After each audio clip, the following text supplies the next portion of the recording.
In healthcare, we are flying blind. Commentary. In the movie Paddington, a bear moves in with a London family. The father of the house is an insurance actuary. As the bear is bathing, he places a panicked call to his home insurer to add a provision in his policy for the presence of a bear. The movie has fun with the trope that actuaries are boring, nerdy, and maniacally focused on discerning and pricing risk in multivariate settings. We laugh, but they are essential to our lives. Let's explore this as it pertains to health. For years now, there has been a huge question on the part of many. Should you get the mRNA shots and boosters? How many? Or do their risks outweigh their potential benefits? The answer, if there is any chance that they accomplish the good that the CDC promises, obviously depends on demographics. But where is the cutoff and what are the relative risks? To answer the question, we go to experts, presumably not those who have failed us so miserably for years now.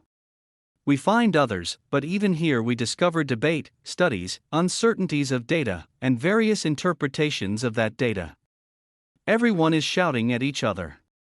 What precisely are the costs of being wrong in the decision? For the individual, they are high.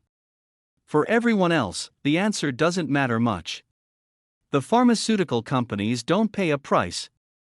They are indemnified against liability, an egregious privilege that has ruined all incentives to produce working products. Nor do the insurers. They are going to get their beloved premiums regardless of the risks that individuals take. That means, essentially, people are flying blind on this crucially important topic. And it is hardly the only one. What is the best diet for health? Some people push the Mediterranean diet and others the Blue Zone. Some people say we should eat vastly more meat and others say vastly less or none. Some people say down with seed oils and others say the risks are exaggerated. Then there are the fad diets, carrots, blueberries, pumpernickel bread, or whatever. And treatments. Some people swear by allopathic regulars and others insist that traditional Chinese, chiropractic, or homeopathic medicine has a lot to offer. Who's to say? Or what about the costs of obesity? Some people say it is devastating and is the underlying issue in the huge increase in heart disease, while others say this is just aesthetic discrimination. What are the risks versus benefits of the new weight loss drugs originally developed for diabetes? Everyone argues about this problem, but we lack actionable data that could make itself known in insurance premiums. Even issues like vaping and drinking wine are affected here, with some people saying these are harmless and others swearing that they are far more dangerous than is usually admitted. These debates affect truly everything from birthing strategies to vaccines themselves. Multitudes have lost trust in experts from on high, but hardly anyone knows where to turn to otherwise. And this becomes massively important with crucial decisions like cancer.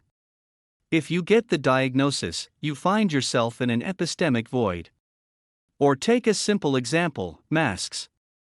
Fauci said we should not wear masks. Then he said we should wear them. Then he said we should wear 2 masks. He said that this reduces risk. Other people said that this was ridiculous. There is simply no science behind the claim. Well, who was right? It was some experts over other experts, and the rest of us were left to do internet searches. This is ridiculous. There is an active industry wholly dedicated to risk assessment. It has professional credentialing, a dedication to facts, a broadness of mind to include as many relevant factors as possible. They could have told us the answer had they been assigned to the case. Tragically, they were not assigned to the case, so we ended up having millions and billions of people easily manipulated by a quack doctor in the pay of the panic industry. In truth, we know far less than we ought to know about any of these issues. Why? Here is the fundamental reason. The actuaries have been disempowered in the healthcare industry as it directly affects consumers. They were silenced in 1996 with HIPAA legislation that said actuarial tables could no longer impact premiums in group insurance plans. Then in 2010, Obamacare got rid of them completely from individual plans. No longer was the science of risk part of premium assessment so far as individual premiums are concerned. Actuaries are still active within the industry. The premiums come from somewhere. But their data is not permitted to affect the pricing of plans based on particular risks of individuals and their health decisions. This whole disaster was promoted in the name of getting rid of discrimination against pre-existing conditions. But this was just the rhetoric. What this did in fact was drive out the science of risk from the entire business of consumer pricing of healthcare insurance. That's why we are at such a loss even to discover known facts. Actuaries specialize in assessing the probabilities of outcomes given an existing set of facts. The risk of those outcomes are priced and weighed against premiums. There are many beautiful features of the profession, but one of them is the role of causation, the most difficult problem in all sciences. They are far less concerned about that conundrum than the raw facts. As a consequence, the resulting formulas are constantly changing in light of new data, and then the new reality is conveyed to consumers in terms of risk. Let's say there is a high incidence of cancer near a lithium mine, and that starts to impact on healthcare costs. In an actuarially informed market, this reality might be reflected in risk premiums. But let's say another provider doubts there is any real causal connection and declines to price that risk. Consumers are in a position to decide, and the course of events reveals who made the better guess. They don't have to wait for randomized controlled trials or otherwise infer causality based on data. They compete to see who has the best theory based on a given set of facts. There is no longer an industry publicly active in healthcare that examines such questions and prices plans based on what they know. They are still active in auto, home, fire, and life. There are at least 50,000 certified actuaries who examine facts and adjust premiums based on behavior or demographics. That's why we have smoke alarms in our houses and why white cars are more popular than black cars. The insurers tell us, through the price system and not through force, that which increases and reduces risk. We know for sure, for example, that driving safely lowers accident risk. That's why a bad driving record will increase your premiums. And therefore you also have a strong financial incentive for driving safely and getting fewer tickets. It's right there in the pricing structure. You don't need anyone hectoring you constantly to drive safely. The incentive to do so is built into the price system. The actuaries also know for sure that young men are at greater risk for accidents than older women. This is not invidious discrimination. It's just what the facts say and everyone recognizes it. It is merely the exercise of economic rationality. It's what the risk premiums adjusted for markets make clear. Here's one: premiums for electric vehicle insurance are typically 25% higher than for internal combustion cars. The reason is the higher price for the car, higher repair bills, the extreme risk of battery replacements, and the low resale value. This discourages buyers, and rightly so. If someone says that EVs are safer and more affordable than gas cars, we have the facts on the ground to prove otherwise. If that were true, the insurance would be lower. You might buy an EV if only to save on insurance costs.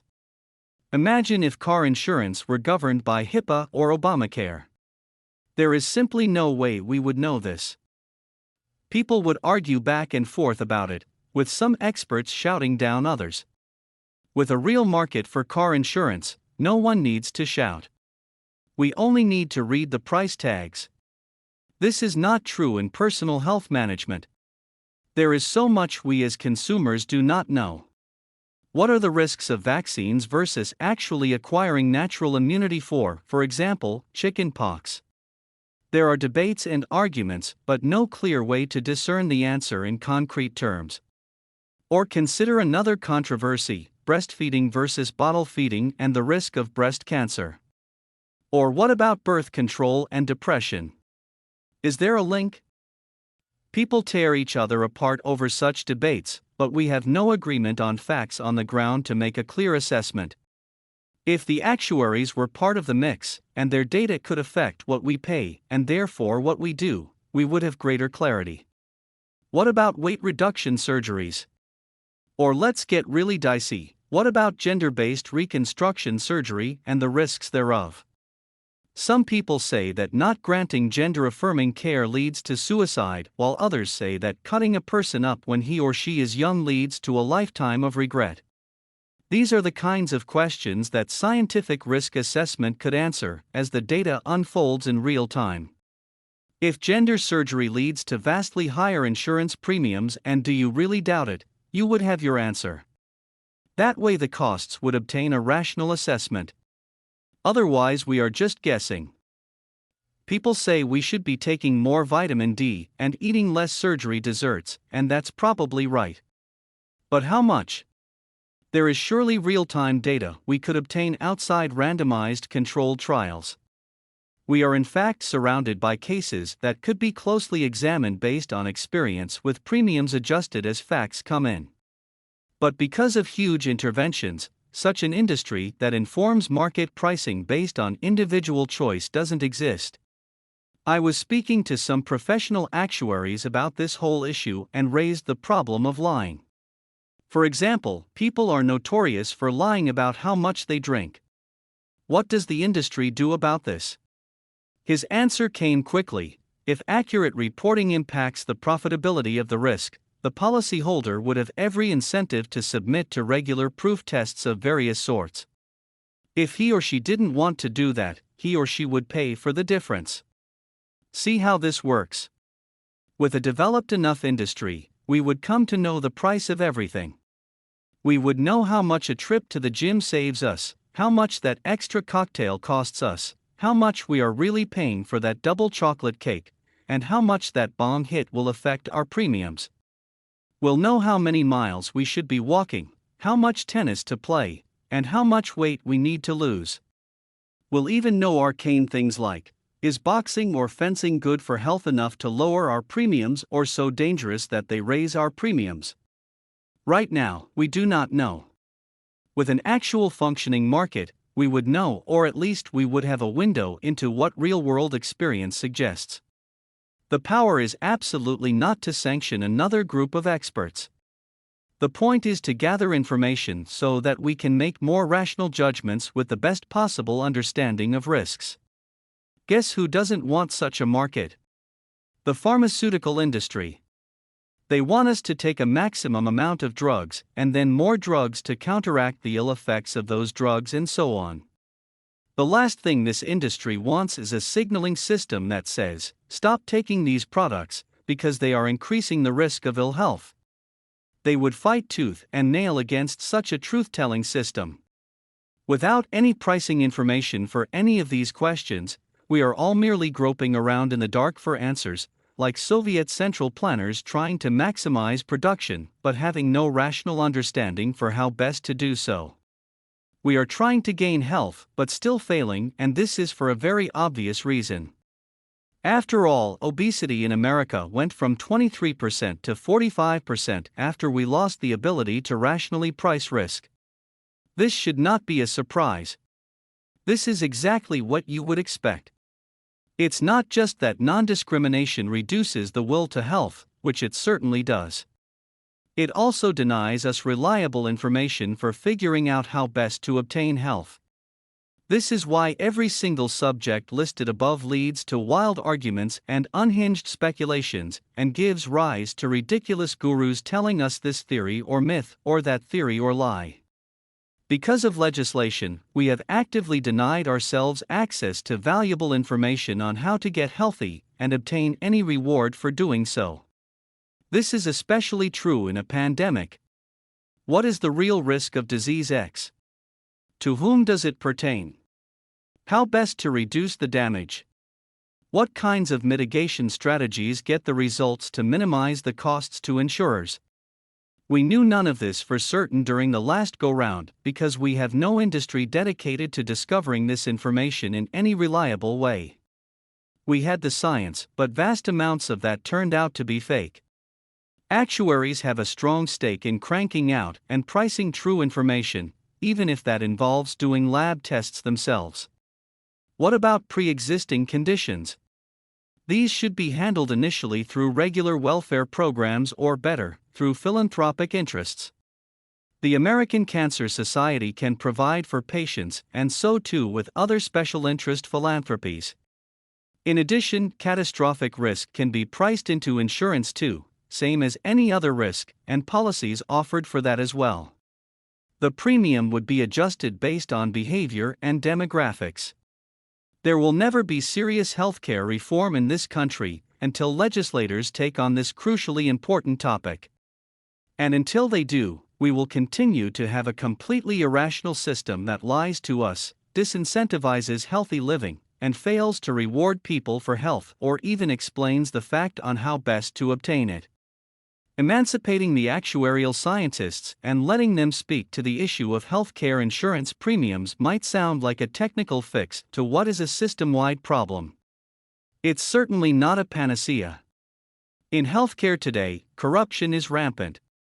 The journals, the universities, the regulators, the distributors, and the media are all captured and part of a racket that is deeply embedded in all operations. Even this suggestion is highly contingent on other reforms, at the minimum disconnecting individual plans from employer control. And that's just the start. Still, it is undeniable that the real catastrophe has been the leveling out of premiums and the elimination of risk assessment associated with them. That system is a proven failure and it has led to disaster. It needs to be ended immediately and replaced by a system that gathers and deploys factual information toward a rational and more truth-telling system in the interest of everyone. There is an additional benefit of putting the actuaries to work on pricing individual plans. No longer could the FDA/CDC machine lie to the public. Or if they chose to, we could expose those lies immediately. The point is not to disable one machine only to put another machine in its place. The purpose here is to make operational the information we have so that we can obtain and act on more of it verifiable information supplied by industrial players in a competitive environment so that healthcare can begin to operate like a normal market player. This simply cannot happen without viable actuarial data that can inform pricing systems that account for real-world risk. The observations above are hardly novel. They are rooted in three core insights about the signaling function of market institutions and pricing in particular. The economic calculation problem was identified by Ludwig von Mises in 1920 with his famed article on the issue. In it, he presciently predicted that any attempt by a state to abolish or otherwise collectivize capital would render accounting meaningless and thus lead to a tremendous overutilization of resources. That is precisely what has happened to American healthcare, in which trillions and trillions are thrown at a problem that keeps getting worse. The knowledge problem was singled out by F.A. Hayek in his famed article from 1945. The collectivization of resources, he argued, would blind all producers and consumers to information they need to navigate a constantly changing economic terrain, knowledge that can only be revealed through a process of ongoing discovery. The use of knowledge in healthcare is of extreme importance, given that the best plan of action is not given to anyone in its totality. It can only be revealed in the course of real-world choice. The third problem is the incentive problem, explained by countless observers for centuries. If there is no financial penalty at all for ill health, indeed, if the reward runs entirely in the opposite direction, especially for suppliers, we can expect more of it and less of what it is we are seeking to obtain. Subsidize something and get more of it. This is a fact of the way the world works. And the opposite is true. All else equal, a higher price reduces the quantity demanded. Ill health has not only been subsidized. The truth about its cause and its solution has been suppressed because of legislation that mandates that everyone be treated the same regardless of risk. This is not a real market but a fake one, even if most of the main players are nominally working in the private sector. Otherwise, there is no real functioning market at all. This is a sector dominated by corporatists and not market structures. There are myriad issues in healthcare that are crying out for reform. The large and mandated benefits packages serve no purpose for most people. The whole system of employer-provided plans increases the costs of switching jobs and embroils enterprises in a system that should not involve them. The regulations of the industry are extreme, with the regulatory agencies captured by the biggest industrial players. The indemnification of pharma against liability for harm is contrary to all justice. All of this is true. But it is also true that health insurance needs a new pricing structure that is not based on a one-size-fits-all model that it is now. Health and therefore healthcare expenses are highly tuned to individual choice. We need more information about the best choices, and that information can only come to us once the specialists who know the data are allowed to impact pricing structures in ways they currently cannot. Is it too much to ask that health insurance take a cue from automotive insurance, rewarding people for better behavior and charging more for great risk? It would not seem so. Such a reform would at least be a step in the right direction. To return to our opening example of Paddington Bear, having that guy in your house surely does increase the risk of accidents. We might love that bear so much that we are happy to pay the differential, but it is good to know how much the decision is going to cost us. Otherwise, we are just flying blind. From the Brownstone Institute.